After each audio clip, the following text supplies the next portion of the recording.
Nah terus tentang tadi la ilaha illallah yang didawuhkan Gus Azaim, la ilaha illallah itu penting sekali, cuma saya mohon itu dielmoni lah. Jadi dulu kalimat ini menjadi spesial karena dielmoni, karena dimulai dari fa'lam annahu la ilaha illallah. Terusannya ayat tuh wastaghfir li dzambika walil mu'minina wal mu'minat. Saya ulang lagi ya. Terusannya ayat tuh wastaghfir li dzambika walil mu'minina wal mu'minat. Makanya menurut mazhab Sadili, kamu disuruh baca la ilaha illallah dulu, jangan istighfar dulu. Saya ulang lagi ya.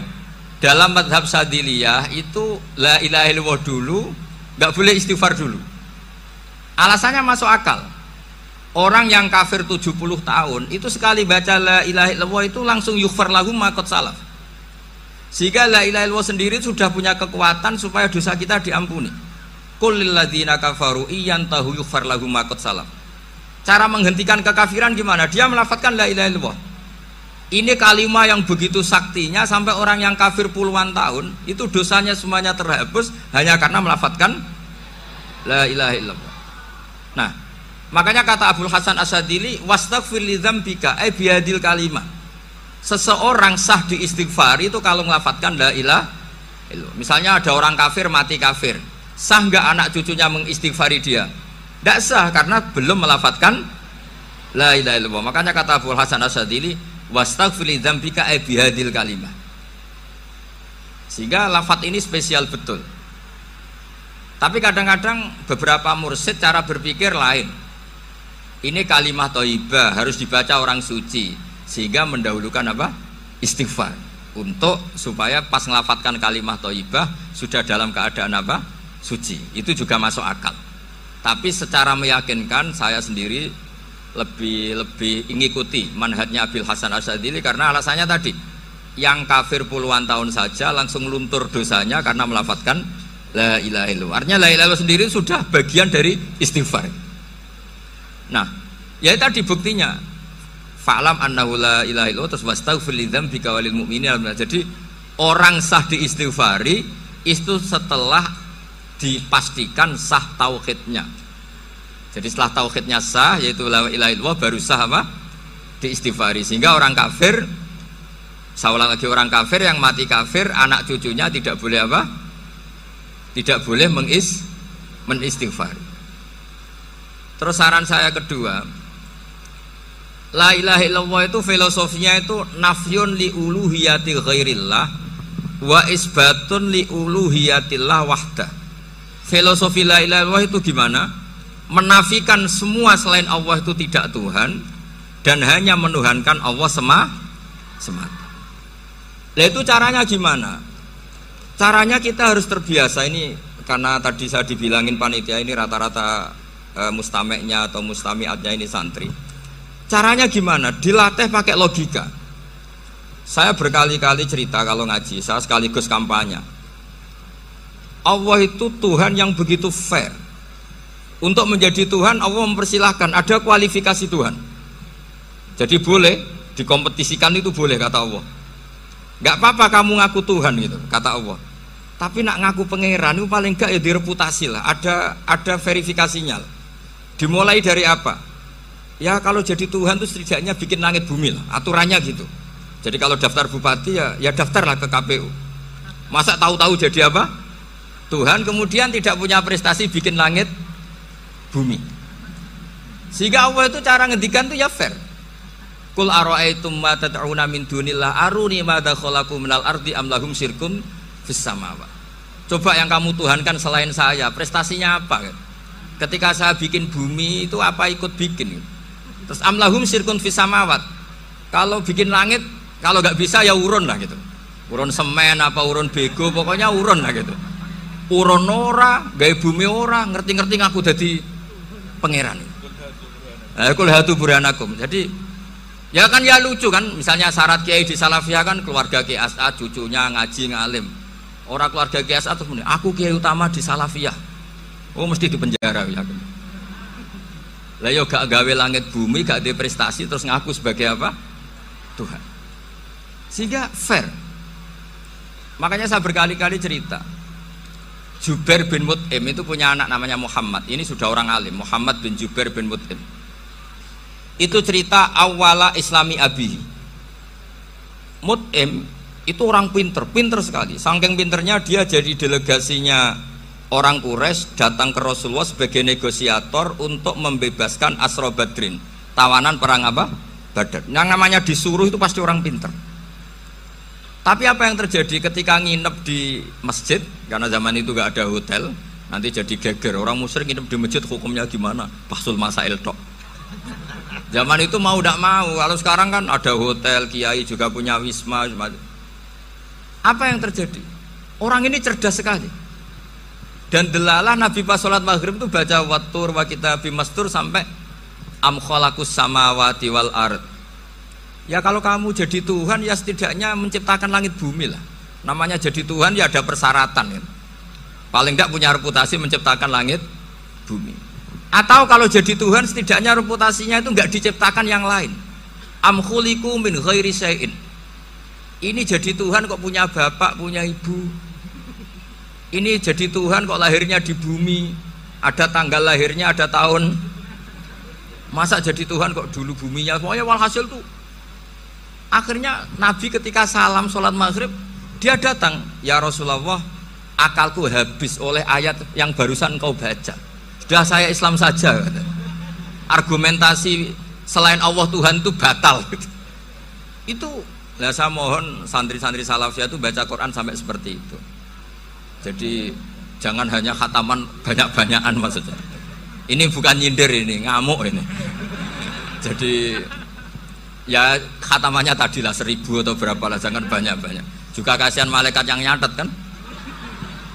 Wong baru subhanallah alhamdulillah aja di teks hadisnya abad al malaikah kan ditete.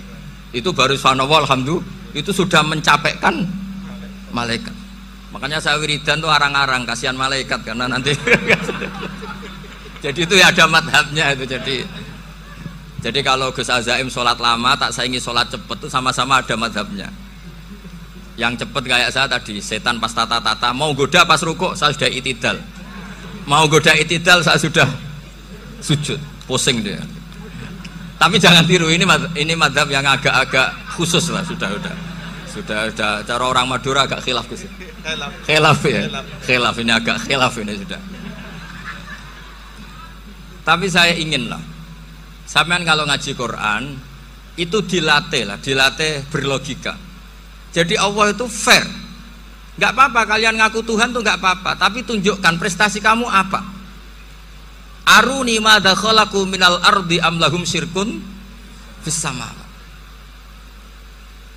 Am khalaqus samawati wal ard. Diulang lagi, am khuliqu min ghairi syai'in. Setidaknya kalau jadi Tuhan itu ya nggak butuh yang lain lah. Masa jadi Tuhan kok wujudnya saja butuh orang lain, butuh bumi, eksistensinya butuh makan, butuh minum. Makanya Allah cara meniadakan uluhiyah selainnya itu Allah itu redaksinya itu mengena sekali. Yaitu tadi dengan cara-cara seperti itu. Sebagian ayat disebutkan ma asyattuhum khalqas samawati wal ardi wala khalqa anfusihim. Wong Tuhan kok nggak punya reputasi bikin langit, bikin bumi, bahkan untuk menciptakan diri saja nggak bisa.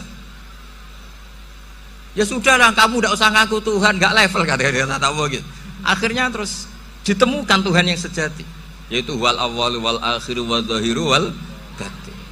Itu yang Mut'im ini tadi termasuk orang yang sangat cerdas sekali. Padahal itu bacanya bukan pas basul masail, enggak. Nabi pas sholat maghrib. Juga bukan pas ceramah, enggak. Tapi itu didengarkan. Makanya termasuk ini spesial untuk hormat saya kepada Ki As'ad. Makanya saya ini kalau mentasjik santri-santri, ini agak sensitif, tapi sudah saya tidak perlu takut fitnah. Saya termasuk, kenapa saya ingin jadi ahli tafsir, tentu yang membentuk itu Mbah Maimun dan bapak saya. Bapak saya itu hafal Quran kayak hafal Fatihah, saking senengnya Quran. Mungkin bisa kamu saingi itu. Itu adalah orang kafir itu bisa paham Quran. Itu sangat menyinggung saya. Orang kafir itu bisa paham Quran. Ketika Umar Islam itu karena mendengar apa coba? Mendengar apa? Quran. Dan itu masih kafir apa sudah Islam? Masih kafir karena kalimat-kalimat yang di Quran itu begitu jelas, wal kitabil mubin, sehingga didengarkan orang kafir pun tuh ngefek. Makanya ketika Umar datang ke saudari putrinya, kemudian dengar Toha ma anzalna alaikal Qur'an apa litasqa, itu dia terus iman. Begitu juga Mut'im. Itu ketika dengar Nabi baca surat At-Tur ya langsung iman. Makanya kata Ibnu Jarir At-Tabari, kamu jangan pernah bilang gini, syaratnya paham Quran itu harus alim, harus gini. Lah nanti berarti orang kafir punya alasan di depan Allah, ya Allah, engkau ngandani kami dengan Quran yang nggak bisa difahami kecuali alim dulu. Lah saya alim gimana? Nggak pernah mondok. Mondok gimana? Saya kafir. Jadi artinya gini loh, kata Ibnu Jarir At-Tabari, Allah tidak mungkin mengatakan gini, ifhamil Quran bima la fahmalaka. Quran itu harus kamu fahami. Sementara orang kafir karena lafadznya Quran khusus nggak bisa memahami. Makanya Quran itu dibaca. Itu banyak orang kafir yang menjadi muslim karena mendengar apa? Al-Quran. Padahal kafir. Nah termasuk tadi Muhammad bin Jubair bin Mut'im ini itu menjadi Islam ya karena mendengar Quran. Padahal dia saat itu masih apa? Kafir. Karena tadi logika misalnya nggak paham secara lafadz Arab. Sekarang misalnya nyuwun sewu ada orang ateis. Saya pernah didatangi seorang ateis yang nggak percaya Tuhan. Saya mau Islam Pak Ba, asal Anda bisa menjelaskan Tuhan itu siapa. Coba Quran dibaca secara makna, tidak secara lafadz tapi secara makna. Begini misalnya, ada orang ateis datang ke saya, Pak Ba, saya mau Islam, asal Anda bisa menjelaskan Tuhan itu siapa. Terus saya tanya, ini ngajak goblok-goblokan apa pinter-pinteran, kata saya. Terus dia jawab, ngajak pinter-pinteran Pak, saya ini doktor katanya. Maksudnya di akademiknya dia doktor, mungkin jurusan matematika atau apa, tapi di ketuhanannya jeblok. Terus tak tanya, kalau ini ada kertas, kamu suka ada rumusnya apa suka ada? Ya suka ada rumusnya. Kenapa ada kertas? Ya karena ada yang bikin. Nah kira-kira berstatus membikin atau membuat itu sesuatunya maujud apa enggak? Ya pasti maujud lah, pasti ada. Ya sudah, anggap Tuhan itu adalah sebab dari semua yang ada. Masa alam yang seperti ini, langit dan bumi ini maujudat, kemudian kamu katakan kholaqohal adam, bahwa alam raya yang maujud ini diciptakan oleh ketiadaan. Ya juga, berarti Tuhan itu ya. Ya itu yang namanya Tuhan. Lalu mulai dulu kiai-kiai ngomong gitu kan saya Islam katanya. Jadi kiai-kiai itu kadang-kadang kalau dakwah pokoknya KBU digawe Tuhan. Beda dengan dakwanya orang-orang mantek. Orang-orang mantek itu kan nggak pernah nyebut Allah. Ini alam khawadis, labuda min muhdis.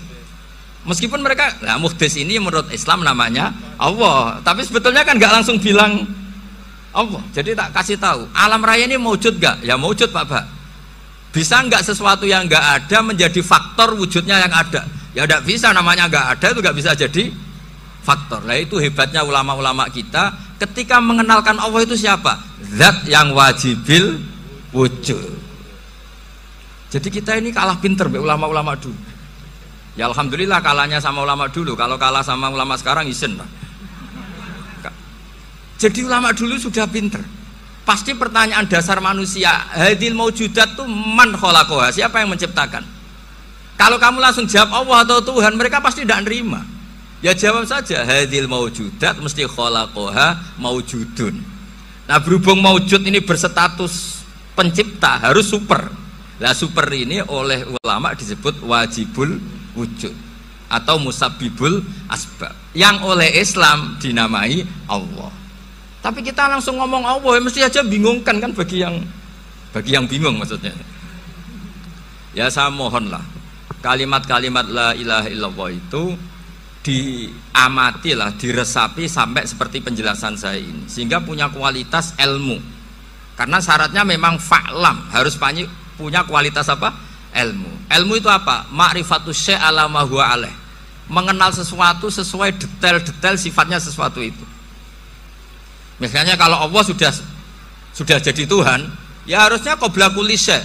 Masa Tuhan sama yang dituhani wujudnya dulu yang dituhani? Ditemukanlah sifat awal atau qadim. Makanya benar Gus Azaim tadi, kalau sudah bertauhid harus hafal akidah berapa khamsin. Dimulai apa? Wujud.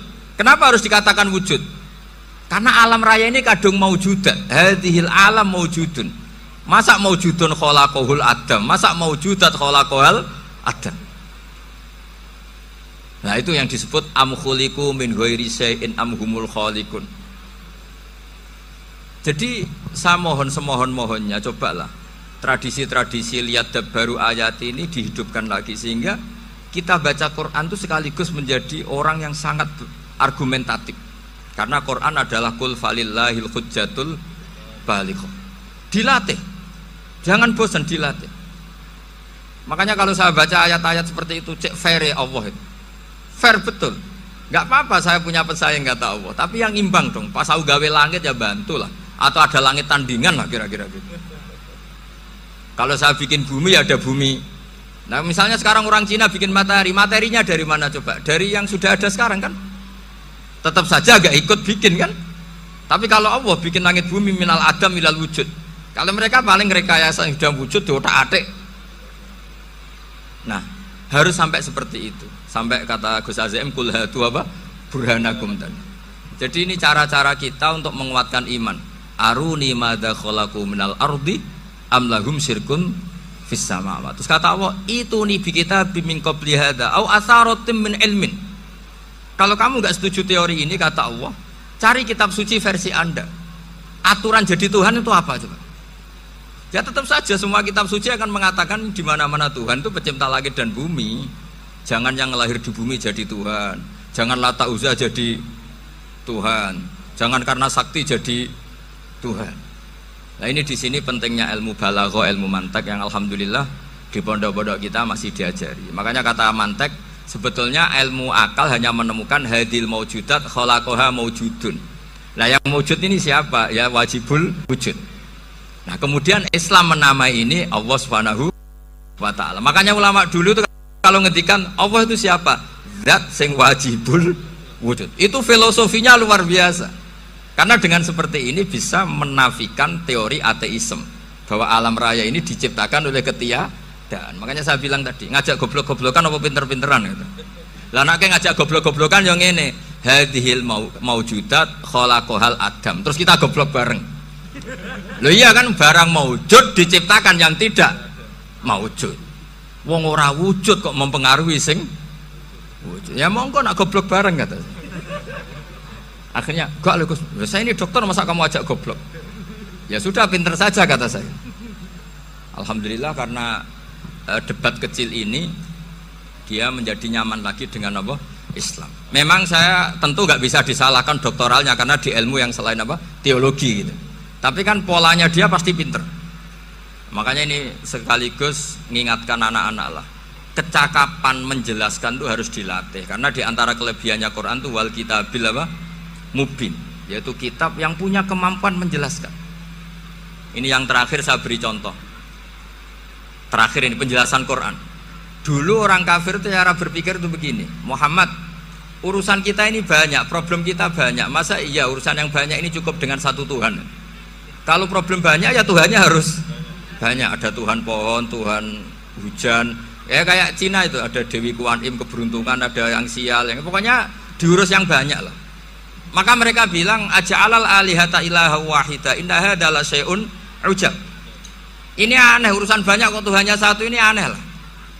Tapi Nabi secara sabar, dan yang diomongnya orang kafir, tidak anak Mahatali, orang kafir. Jadi nanti kalau anak Mahatali gak paham Quran kebangetan, orang kafir saja paham. Akhirnya Nabi secara santai, secara rileks memberi penjelasan gini. Kalau Anda menjadi buruh, kalau orang Arab dulu bilang abdan, kamu suka nggak punya majikan banyak, perintahnya beda-beda, semuanya memaksa kamu untuk nurut.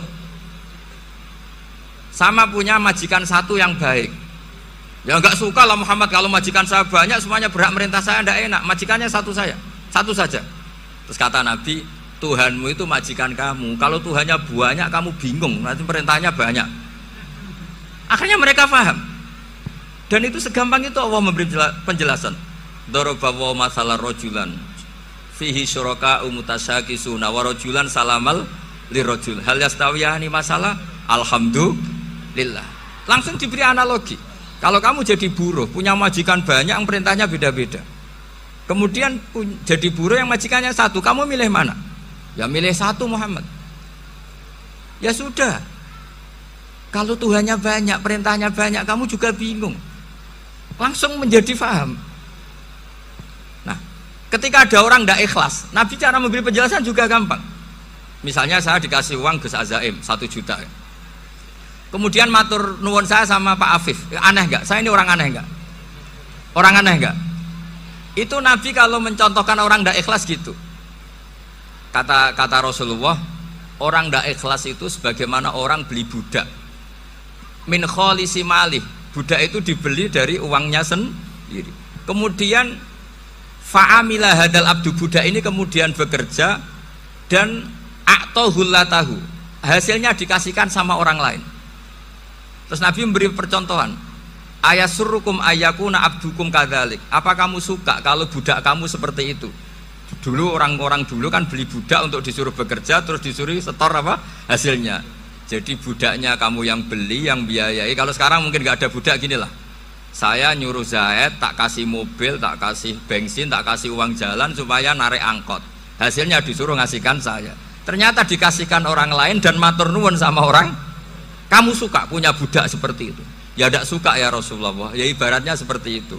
Bumi yang bikin Allah, nyawa kamu yang bikin Allah, semua fasilitas dari Allah. Kemudian kamu menyembah selain Allah. Segampang itu. Dan Nabi telaten sampai dulu yang mayoritas orang kafir menjadi mayoritas Muslim, dan semuanya tanpa paksaan, la ikroha fiddin, karena qad tabayyana rusdu minal ghayy. Nah, cara tabayana gimana? Yaitu punya kemampuan menjelaskan. Wal kitabil apa? Mubin. Ini makanya saya mohon lah, ini saya mohon semohon-mohonnya anak-anak ini kan kader-kadernya Mbah Samsul Arifin, Mbah As'ad, Gus Fawaid, sekarang Gus Azaim, semuanya harus punya kemampuan wal kitabil apa? Mubin. Sehingga diantara sifatnya Nabi itu fatonah, punya kecerdasan.